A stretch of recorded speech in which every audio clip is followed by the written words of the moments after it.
Dear students, सम essential word पर based ये आपका सेकंड वीडियो। इस पर बेस्ड ऑलरेडी एक वीडियो में अपलोड कर चुका हूं, और वो अगर आपने नहीं देखा है तो उसी वीडियो के डिस्क्रिप्शन में उसका लिंक दिया हुआ है, वहां से उस वीडियो को देख लेना भाई। ये सेकंड पार्ट है सम एसेंशियल वर्ड्स पर, और आज मैं आपको बताने वाला हूं बहुत इंटरेस्टिंग वर्ड्स। आपको ऑलरेडी मैं usually, generally, ordinary, otherwise as, again and again, recently, at present, slight, a little bit, by and by, slowly, gradually, till now, अभी तक, एज फॉर एज ये हम लोग देख चुके हैं, एनी हाउ, सम हाउ देख चुके हैं, समथिंग डिफरेंट, क्वाइट डिफरेंट देख चुके हैं, स्टिल येट देख चुके हैं, है ना, the whole, the entire, here and there. I think यहां तक हम लोगों को कंप्लीट हो गया था। यहां से मुझे आपको स्टार्ट करवाना है। इससे पहले के ऊपर के जो आपने नहीं पढ़े हैं, again I would say already video बना चुका हूं, जरूर देख लेना। चलिए बिल्कुल शुरू करते, बिना टाइम वेस्ट करते हुए स्टूडेंट्स, तो बिल्कुल ध्यान देंगे आप लोग। तो आज हम लोग जो अभी सीखने वाले हैं वो सीख रहे हैं सम एसेंशियल वर्ड्स, जिसमें मैं आपको बताता हूं कुछ प्रीपोजिशंस, कुछ कंजंक्शंस, कुछ एडवर्ब्स, जो कि बोलचाल में बहुत ज्यादा यूज होती है, लेकिन हमें पता नहीं होता कि इनका सही यूज क्या है। तो वही हम लोग सीख रहे हैं। देखिए, मैं आज आपको जो बताने वाला हूं वो है आप लोगों का समथिंग एल्स, एनीथिंग एल्स। इसका मतलब होता है स्टूडेंट कुछ और। अच्छा, सबसे पहले तो इसका मीनिंग हमने जब समझ लिया, तो इसको यूज कैसे करते हैं ये सीख लेते हैं हम लोग। तो भाई, इसको यूज करने की एक बहुत ही प्यारी ट्रिक है, मैं चाहता हूं आप लोग यहां पर ध्यान दें। Something else, anything else. जब आप कोई चीज खरीदने के लिए दुकान पर गए, है ना, और दुकानदार ने आपको काफी सारी चीजें दे दी, उसके बाद वो आपसे पूछता है कुछ और चाहिए आपको, do you want anything else. तो वहां पर वो आपसे पूछेगा do you want anything else, क्या आपको कुछ और चाहिए। तो आपने कहा yes, I want something else, हाँ मुझे कुछ और चाहिए। तो भाई, इस कुछ और का मतलब होता है समथिंग एल्स, एनीथिंग एल्स। अब आपको ये बताने की जरूरत नहीं एनीथिंग का लगाना, समथिंग का लगाना।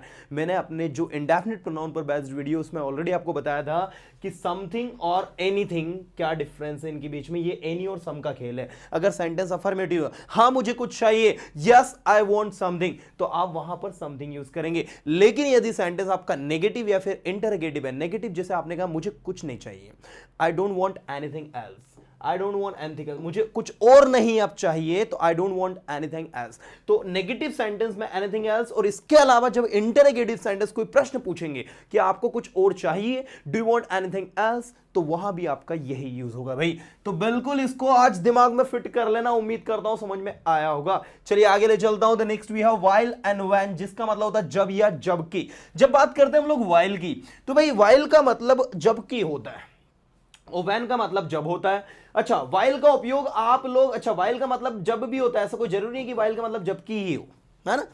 दूसरी बात, अब व्हाइल के बाद आने वाला सेंटेंस जो आप यूज करते हैं, सबसे पहले बता दूं ये आप दोनों को, कि ये दोनों जो है ये आपके जो है कंजंक्शंस है ना। इनको आपको कंजंक्शंस के तौर पर लर्न करना है, जो कि जब का मतलब देते हैं। सबसे पहले दोनों देखो कैसे।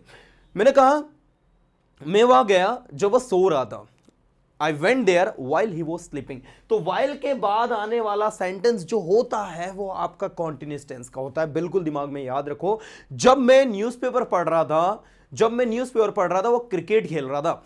While I was reading newspaper, he was playing cricket, right? तो दोनों सेंटेंस याद रखना, या फिर while के बाद आने वाला जस्ट बाद वाला सेंटेंस याद रखना स्टूडेंट, आपका कॉन्टिन्यूअस टेंस का होता है, राइट? वहीं दूसरी ओर आप देखना when का उपयोग आप कहां करते हैं, जहां पर आप सिंपल सेंटेंस कहे, जब आप वहां जाओगे, when you go there, आप उससे मिलोगे, you will meet him, right? तो व्हेन, अंटिल, अनलेस के बाद आने वाला सेंटेंस फ्यूचर का नहीं बनता है। मैंने सिंटेक्स सब्जेक्ट वर्ब एग्रीमेंट पर बेस्ड वीडियो में आपको इसके बारे में बताया था।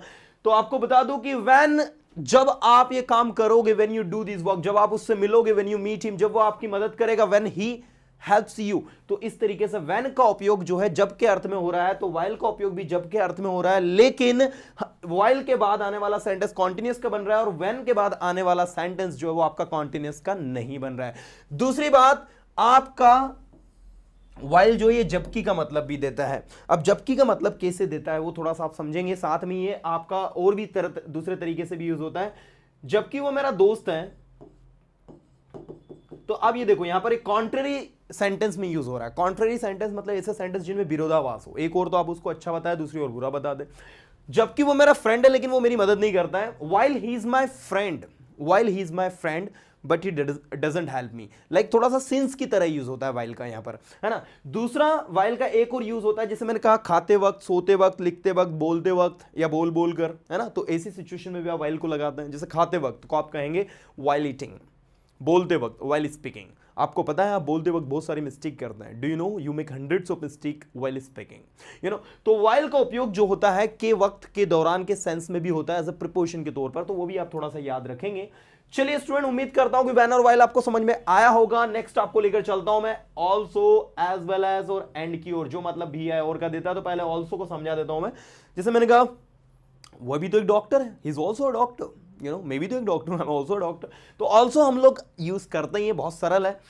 The next we have as well as. As well as का मतलब होता है स्टूडेंट साथ साथ। जैसे आपने कहा वो इंग्लिश के साथ साथ फ्रेंच भी बोल सकता है, तो आप इंग्लिश में कहेंगे he can speak French as well as English. तो यहां पर एज वेल एज का मतलब हो रहा है साथ साथ और दूसरा एंड। नेक्स्ट जो आपका एंड है, एंड का मतलब होता है और, आपको बताने की जरूरत नहीं है।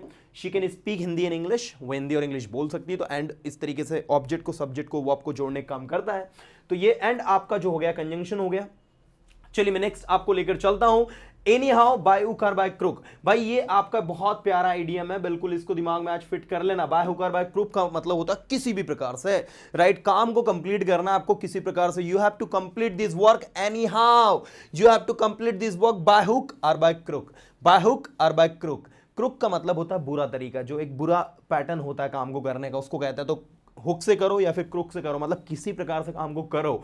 तो ये एक प्रकार का बहुत अच्छा इडियम है, जिसको बहुत ज्यादा बोलचाल की भाषा में यूज करते हैं। तो I insist to all of you to utilize and to use this expression in your language, it will make your language very beautiful.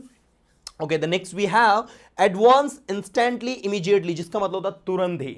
जैसे मान लो किसी का एक्सीडेंट हो गया, तो आप क्या बोलते हो? Call the ambulance at once. Come on, call the ambulance at once, call the ambulance instantly, call the ambulance immediately. The patient's condition is very critical, call the ambulance immediately, otherwise he will die. Come on, call the ambulance immediately, तुरंत ambulance को बुलाओ भाई। तो immediately, instantly and was, बिल्कुल fingers पे याद कर लेंगे, तुरंत ही। कम ऑन, तुरंत ही, तुरंत ही, तुरंत ही में आ गया। I went there instantly, I went there at once, I went there instantly, I went there at once, I went there immediately. तुरंत मैंने अपने पापा को कॉल किया और उनको इन्फॉर्म किया कि वहां मत जाइए। I immediately called my father and informed him not to go there, right. तो इस तरीके से आप इमीडिएटली को यूज करते हैं, बहुत शानदार यूज है इसका। The next we have because of, due to, owing to, an account of. भाई इन सब का मतलब होता है के कारण, की वजह से। तो बिकॉज ऑफ ज्यादातर पर्सन के साथ में लगता है आपके कारण में फेल हो गया, because of you I failed, otherwise I would have been succeeded, you know. So आपके कारण में फेल हो गया, because of you I have failed. Rohan के कारण मैंने एग्जाम नहीं दिया, because of Rohan I did not give exam. तो बिकॉज ऑफ ज्यादातर पर्सन के साथ में लगता है, ये थोड़ा सा आप लोग ध्यान रखें। बिकॉज ऑफ किसके साथ ज्यादातर लगाते हैं? पर्सन के साथ में। ड्यू टू जो होता है, जैसे due to earthquake, due to heavy rain, है ना, भारी बारिश के कारण मैं कोचिंग नहीं जा सका। Due to heavy rain I could not go to coaching.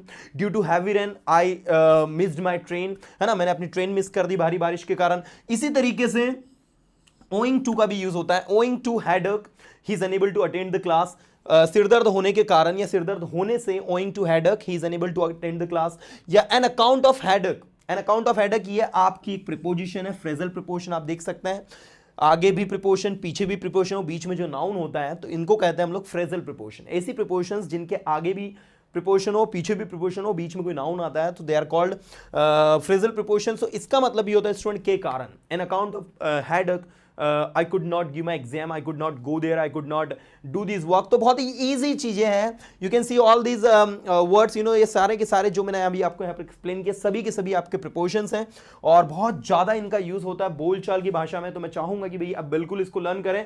अगर आप इसमें से इस ऑफ को हटा देते हैं, सिर्फ बिकॉज छोड़ते हैं, तो बिकॉज आपका एक कंजंक्शन होता है जिसका मतलब होता है क्योंकि।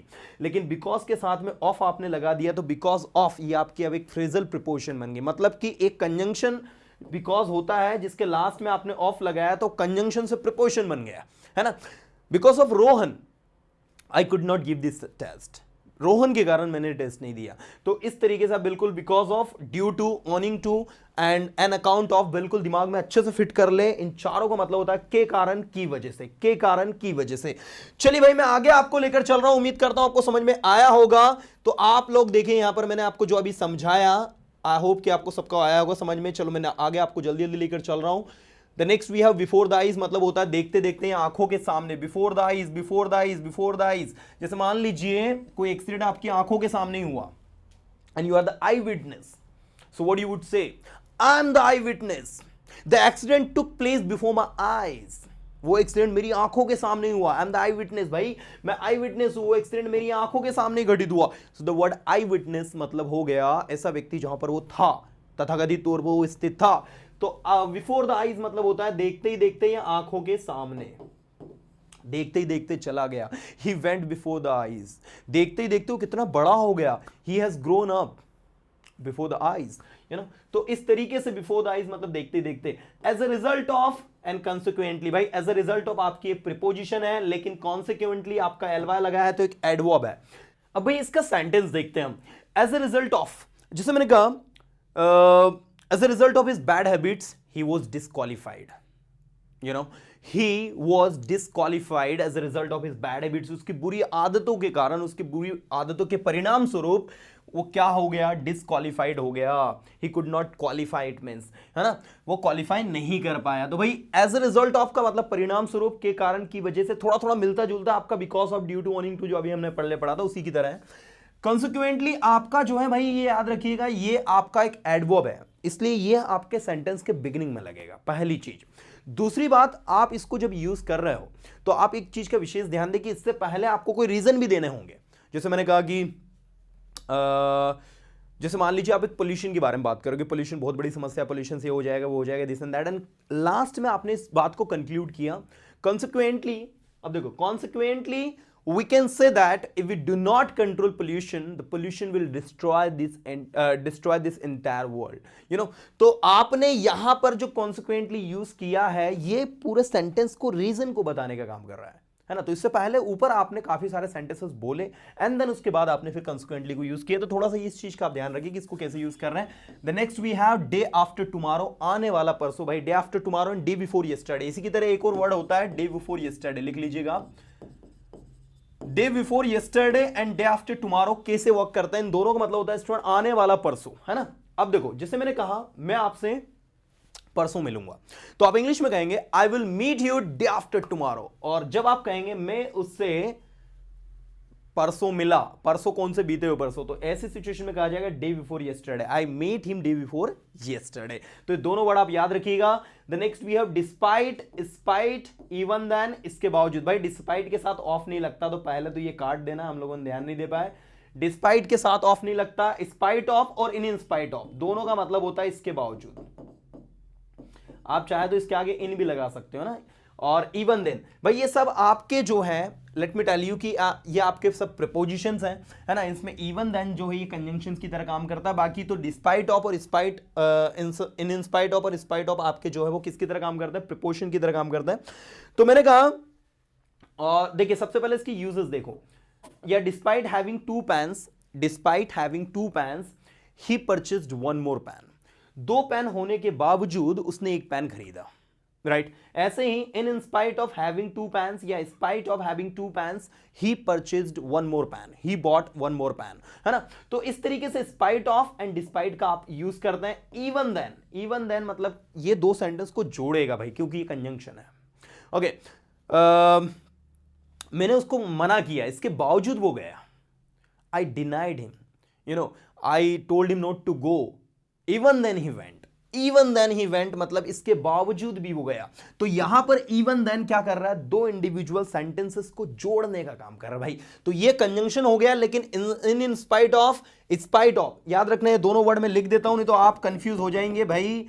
स्पाइट ऑफ जो कि लिखा है आपके सामने, इसके आगे इन भी लगा सकते हो। तो इन spite of and in spite of दोनों का मतलब एक ही होता है। साथ में डिस्पाइट के साथ में ऑफ नहीं लगाते, डिस्पाइट अकेला आता है, right. Despite having money he does not spend, पैसे होने के बावजूद वो पैसे खर्च नहीं करता है। इन spite of being a teacher, being a good teacher he doesn't teach, अगर अच्छा टीचर होने के बावजूद भी वो पढ़ाता नहीं है। तो इस तरीके से काफी सारे इसके यूजेस हैं। चलिए मैं आगे आपको लेकर चलता हूं। इवन दो, वेदर, भाई ये दोनों के दोनों आपके कंजंक्शंस हैं।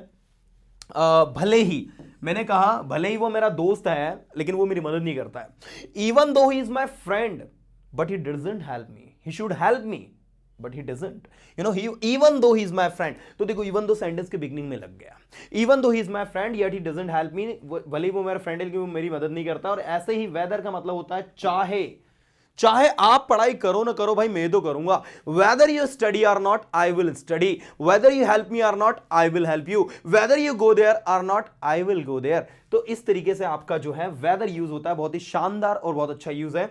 चलिए मैं आगे आपको लेकर चलता हूं। फॉर द सेक ऑफ मतलब होता है भलाई के लिए, for the sake of God, for the sake of for the sake of these poor people, for the sake of these poor people you should donate some money। इन गरीब लोगों की भलाई के लिए आई थिंक आपको कुछ पैसे डोनेट करने चाहिए। तो फॉर द सेक ऑफ भी आपका एक कह सकते हैं हम लोग एक मिला जुला एक्सप्रेशन है जो कि 2-3 वर्ड से जुड़कर बना है, जिसका मतलब हो रहा है की भलाई के लिए, है ना। और एक होता है for the God sake, for the God sake अलग हो जाता है। फॉर द गॉड सेक का मतलब होता है भगवान के वास्ते, for the God sake please do not do this, भगवान के वास्ते आप प्लीज ऐसा मत करिए, फॉर द गॉड सेक। ये भी थोड़ा एक्सप्रेशन आप याद रखिएगा। चलिए the next we have how long, एक WH वर्ड है भाई और ये बहुत ज्यादा यूज होता है। इसका मतलब होता है कितनी देर, है ना। अब जब इसको यूज करते हैं तो आपको थोड़ा सा इस चीज का नॉलेज होना चाहिए, इस चीज की समझ होनी चाहिए कि हम इसको यूज कैसे कर सकते हैं। तो मैं चाहूंगा आप थोड़ा बोर्ड पर देखें। देखिए जब आप हाउ लॉन्ग को यूज करते हैं तो आपके दिमाग में काफी सारी एक्सप्रेशंस, काफी सारी चीजें आती हैं। तो मैं चाहता हूं कि आप बिल्कुल समझे। देखो हाउ लॉन्ग मतलब हो गया कितनी देर। अब मैंने कहा आप यहां कितनी देर से हो, तो इंग्लिश में एक सेंटेंस बनेगा how long have you been here, right. ऐसे मैंने कहा आप कितनी देर आराम करते हो, तो बोला जाएगा इंग्लिश में how long do you take rest. Okay, आप वहां कितनी देर, आपको वहां जाने में कितना समय लगेगा, कितनी देर लगेगी, तो बनेगा सेंटेंस हाउ लॉन्ग टाइम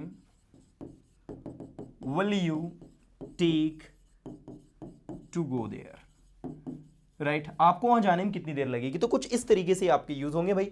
तो आप, मैं चाहता हूं थोड़े से इनकी प्रैक्टिस करें, अपनी रूटीन में चीजों को लेकर आए, और एक बार जहां चीजें आपकी रूटीन में आ गई तो उनको पढ़ना बहुत ज्यादा इजी और आसान हो जाता है। चलिए आगे मैं आपको लेकर चल रहा हूं in course of, during and while. भाई अब इस थोड़ा सा जरा फटाफट इसको समझे क्योंकि काफी सारे वर्ड्स हैं अभी और हमें सारा सब कुछ कंप्लीट करना है। मैं थोड़ा तेजी से बता रहा हूं, ध्यान देंगे। In course of, during and while, in course of my holidays I don't go anywhere, I stay at my home. मेरी छुट्टियों के दौरान आई डोंट गो एनीवेयर, मैं कहीं नहीं जाता, मैं अपने घर पर रहता हूं, आराम करता हूं।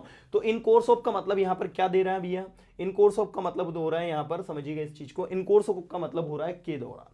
क्या हो रहा है, के दौरान। ऐसे ही ड्यूरिंग और वाइल, वाइल तो मैंने अभी आपको बताया था, वाइल का उपयोग वर्ब के साथ होता है, खाना खाते वक्त, वाइल ईटिंग फूड। ड्राइविंग करते वक्त हमें मोबाइल यूज नहीं करना चाहिए, we should not use mobile while driving. तो वाइल ड्राइविंग, ड्राइविंग करते वक्त।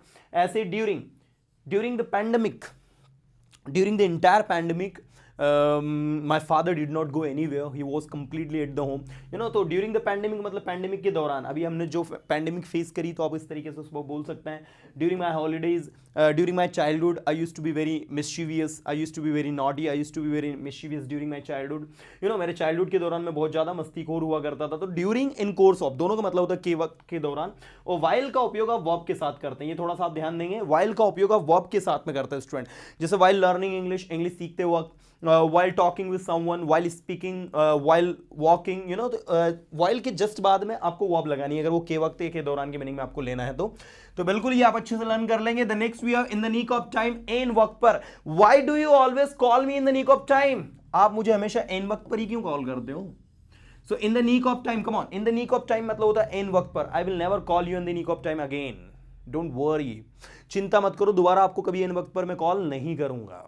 सो in the nick of time का मतलब होता है स्टूडेंट एन वक्त पर। और ऐसे होता है at the 11th hour, at the 11th hour का मतलब होता है एन वक्त पर, वो भी एक प्रकार का आपका एक्सप्रेशन है, मतलब जब जरूरत पड़ती तभी कोई व्यक्ति याद करता तो उसको कहते हैं एट द 11th आवर। ये भी आपका एक अच्छा आइडिया है, इसको आप लर्न करेंगे, यूज करेंगे। चलिए the next we have instead of, apart from, besides, और एक और वर्ड होता है इसके लिए एक्सेप्ट, इसमें लिखा नहीं है, आप लिख लीजिएगा। Except, besides, apart from, instead of, इन सब का मतलब होता है के अलावा, को छोड़कर। कम ऑन, के अलावा, को छोड़कर।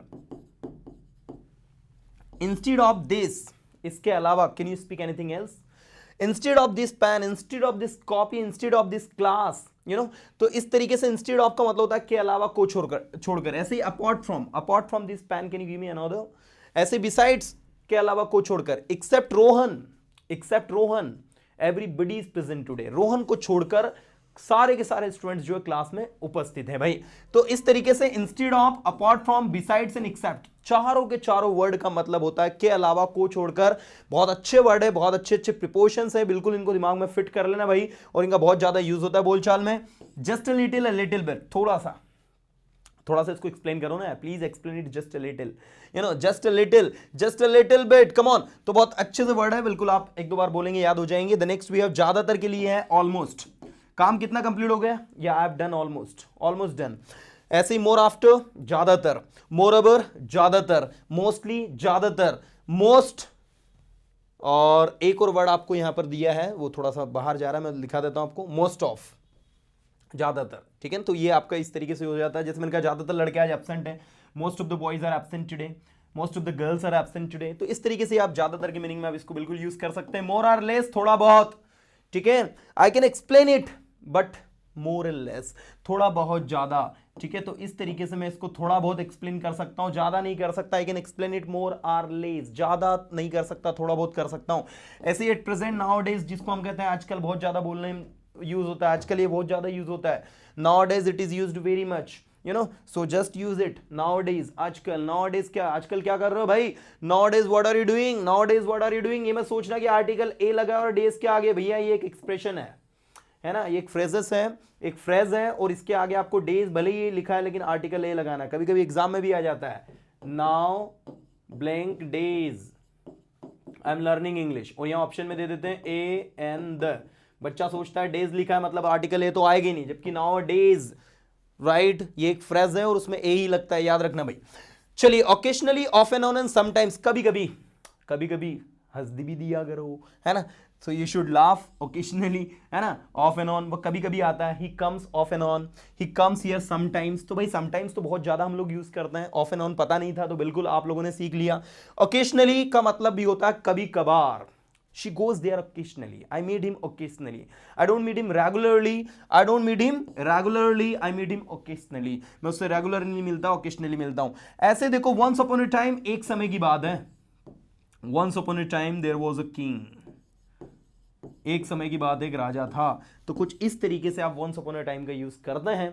अब मुझे आप लोग स्टूडेंट बताया कमेंट करके कि आज के इस सेकंड सेशन में, जिसमें मैंने आपको सारी चीजें डिटेल क्लियर करी, है ना, और सम एसेंशियल वर्ड्स में हमने काफ़ी सारे अच्छे अच्छे वर्ड्स आज सीखे, ठीक है। चूंकि मैं आपको अभी जो तीसरा पार्ट बनाऊंगा उसमें अभी और काफ़ी सारे वर्ड्स बचे हैं, ये भी आपको कंप्लीट करवाना है मुझे। तो मुझे आप कमेंट करके बताएं कि आपको वीडियो कैसा लगा और कैसे कैसे आप अपने आप को और अच्छे से अच्छा इंप्रूव कर रहे हो, मुझे कमेंट करके बताएं। मैं डेफिनेटली अगर समय मिलेगा तो आपके कमेंट का रिप्लाई करूंगा। चलिए स्टूडेंट, फिर मिलता हूं नेक्स्ट वीडियो में कुछ ऑथेंटिक कंटेंट के साथ में, तब तक के tata bye, have a good day.